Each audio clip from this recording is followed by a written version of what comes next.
आओ साईं। ओम श्री साईनाथाय नमः। कैसे हैं आप? उम्मीद करते हैं आप खुश होंगे और अपनी लाइफ में मस्त होंगे। ईश्वर करे आप हमेशा स्वस्थ रहें और आपकी जो भी मनोकामना हो साईनाथ के चरणों में जल्दी ही पूरी हो जाए। आज के संदेश में बाबा कहते हैं, मेरे बच्चे, इस जीवन में अगले पल क्या होने वाला है ये कोई नहीं जानता।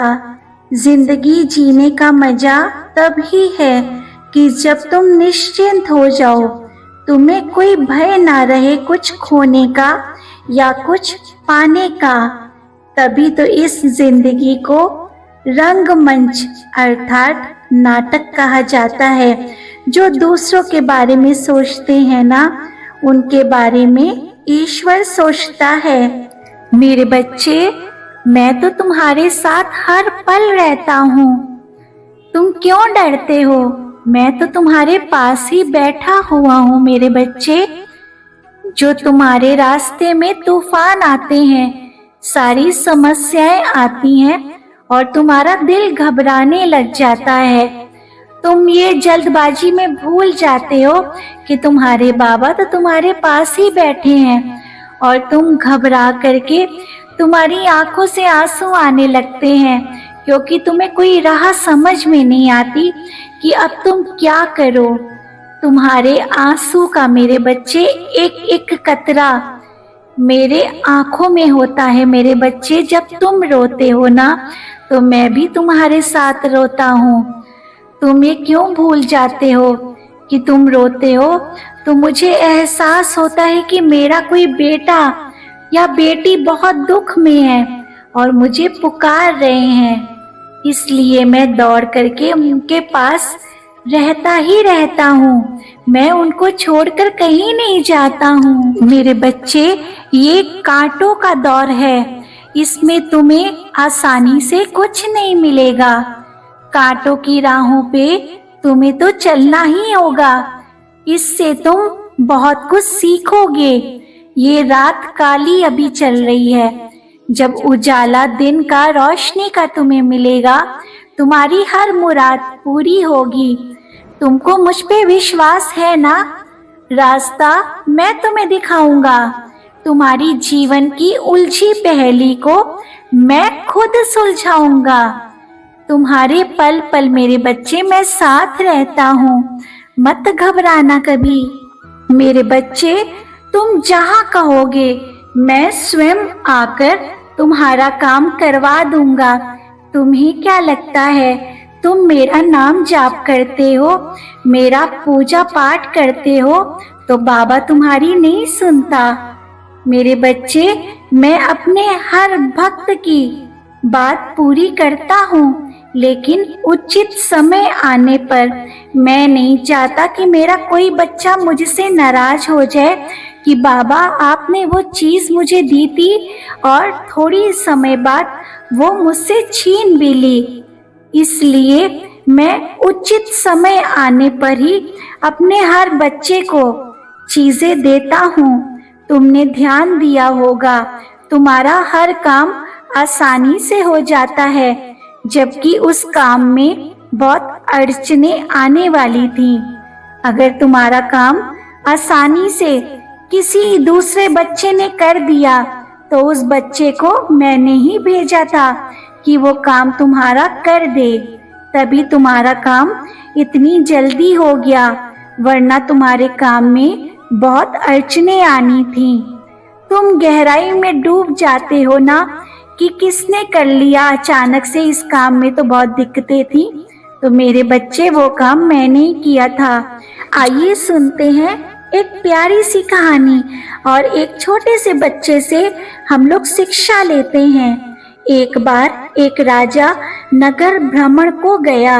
रास्ते में उसने देखा एक छोटा बच्चा मिट्टी के खिलौने को कान में कुछ कह रहा था और फिर मिट्टी के खिलौने तोड़ दे रहा था और फिर मिट्टी में ही मिला दे रहा था। ये सब राजा रास्ते में जब था तो बच्चे की ये सब हरकतें देख रहा था।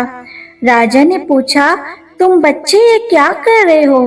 बच्चे ने जवाब दिया, मैं इन मिट्टी के खिलौने से पूछता हूँ कि क्या तुमने कभी नाम जाप किया? और ये लोग बोलते ही नहीं, तो इसलिए मैं मिट्टी में ही ये खिलौने तोड़ करके मिट्टी में ही मिला दे रहा हूँ। राजा ने सोचा, इतना छोटा बच्चा इतनी ज्ञान की बात कैसे कर रहा है। राजा ने बच्चे से पूछा, तुम मेरे साथ मेरे राजमहल में रहोगे? बच्चे ने कहा, जरूर रहूंगा, पर मेरी 4 शर्तें हैं।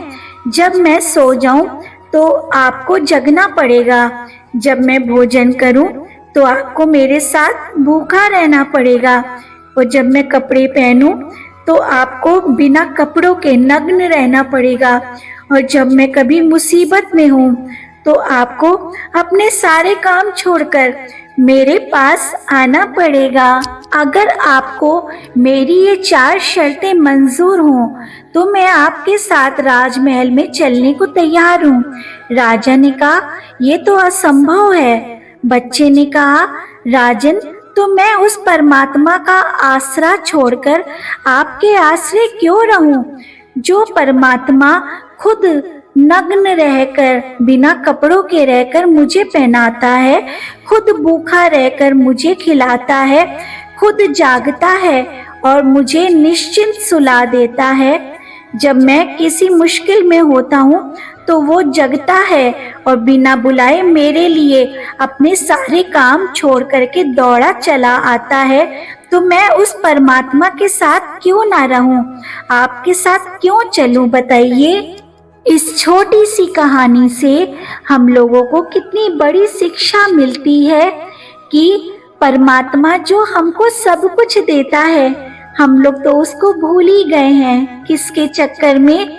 इस दुनिया के चक्कर में कि ये तेरा है, ये मेरा है।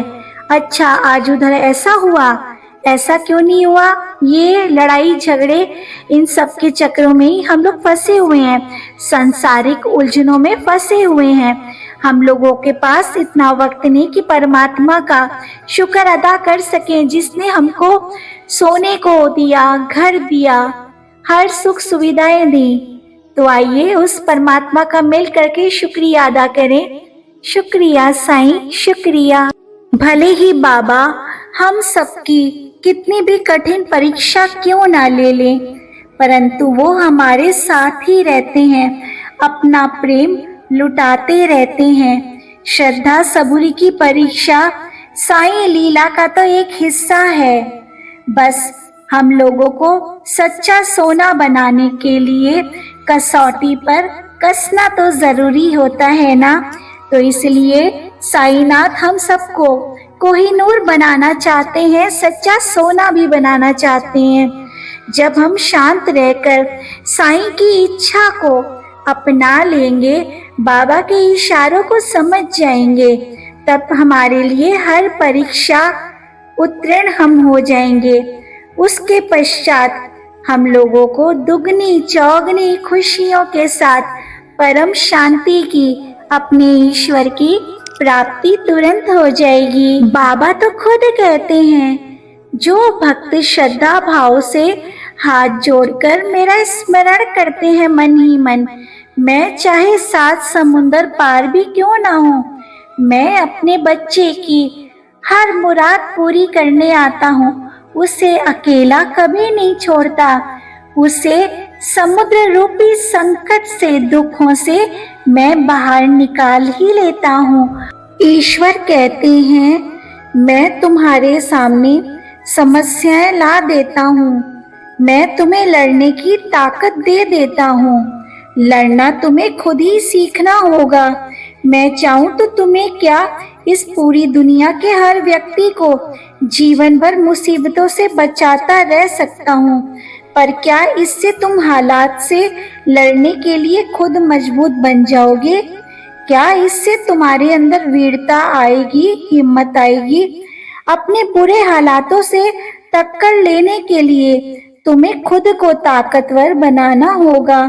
मुझ पर विश्वास रखो, तुम्हें लड़ने की केवल प्रेरणा मैं देता हूँ, तुम्हारे साथ मैं खड़ा ही रहता हूँ। यही कारण है कि कोई भी देवी देवता किसी को बचाने नहीं आते। चलता हूँ मेरे बच्चे, अपना ख्याल रखना।